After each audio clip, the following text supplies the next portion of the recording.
Hello again, and welcome back to the Latex Modified Concrete Working Group and our continuing series on the use of HPLMC. This will be our 20th and final video in this particular series. Thanks for joining in. I'm Pat Martins with Bridge Preservation and Inspection Services reporting for our working group.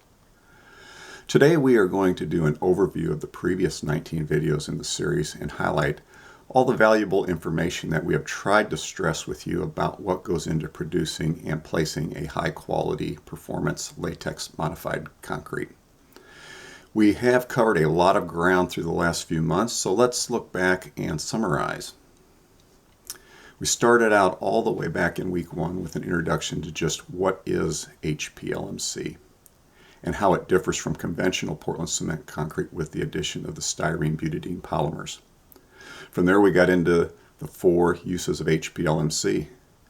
That included 1, pure preservation on new decks, 2, a preservation type of overlay on good and better decks, and then 3, probably the most common use, rehabilitation on deteriorating decks, most often done in conjunction with a hydrodemolition surface preparation to selectively remove all the deteriorated concrete. And then 4, finally, somewhat similar, is a second generation overlay to replace a previous wearing surface. We presented on the various favorable characteristics of latex compared to conventional Portland cement concrete. This included the compressive and flexural strength of the material, its modulus of elasticity that provides flexibility of the overlay to act in unison with the existing bridge deck, its permeability resistance to prevent intrusion of chemical and water through the overlay where it can attack the bridge deck again. Also, HPLMC has excellent bonding capabilities. It is more resistant to propagation of cracks within the concrete, and it has more durability. This then led to a video dealing with how latex acts as a water reducer to lower the water-cement ratio and the advantages that gives us then in batching out a high-quality concrete. Some of these attributes include high flexural strength, high density and lower porosity, improved permeability resistance and better paste quality, and then also durability and better bonding capabilities. Very important to any overlay installation is the bond. It is imperative the overlay bond well with the bridge deck, and HPLMC has a propensity to do just that. Video 6 discussed the factors that are important to gaining that effective bond in order to maximize performance. This includes having a good sound deck, free of delaminations and microfractures, but also surface roughness is important to provide plenty of amplitude and surface area for the overlay to grab to and also provide that good mechanical interlock. Of course, the deck needs to be clean, and then as a last step prior to the pour, the deck needs proper saturation, which became the focus of the ensuing video. This pre-wetting aspect ahead of the pour is a key step and often overlooked. The deck needs to be in a saturated surface dry condition and completely covered with plastic to keep that moisture locked in and clean up until the time of pour. When and where do we grout ahead of our pour was the subject of our next video. One important highlight from that video is that when we use hydrodemolition surface prep, the grouting of the horizontal surface can be waived. Vertical surfaces generally should be grouted with the latex cement slurry. We had a 3-part video that went into the pre-pour considerations. This included a long checklist of things to consider prior to pouring.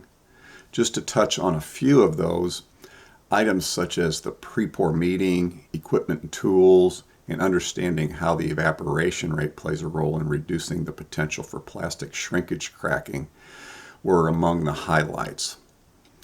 That led into a video on the storage of our materials at the site. As HPLMC is volumetrically batched and placed on site, material needs to be properly stored and protected. There was a video dedicated solely to the calibration process for a mobile mixer.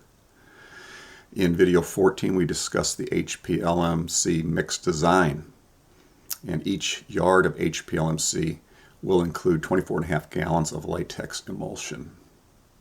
Video 15 focused on the placement, and video 16 hit the all-important curing process.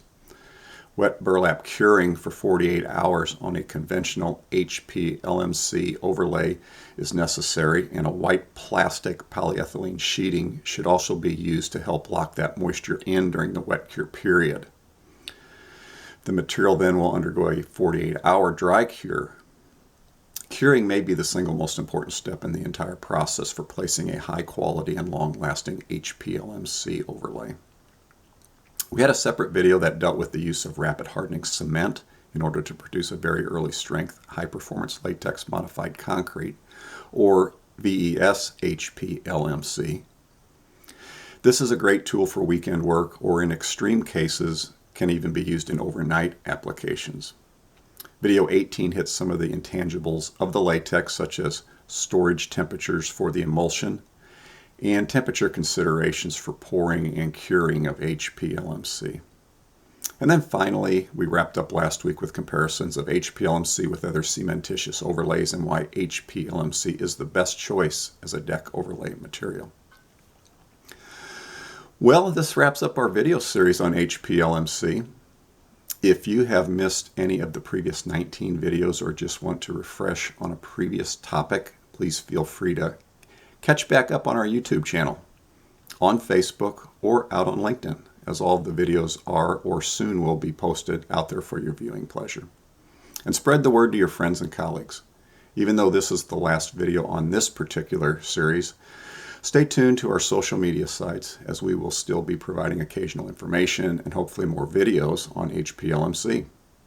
Maybe there is a specific topic that you, the viewer, would like to see more information on. If so, let us know. Or maybe you would like to tell us some of your experience with HPLMC. You can always get in touch with us at the working group by contacting us on our working group email address at lmcwg@bridgepreservation.net. So, as I sign off for the final time with this particular video series, I hope you will help spread the word and encourage agencies to extend the life of their bridge decks by preserving them with the most time-tested deck preservation product out there, and that is high-performance latex modified concrete. Goodbye for now, and hope to see you again soon.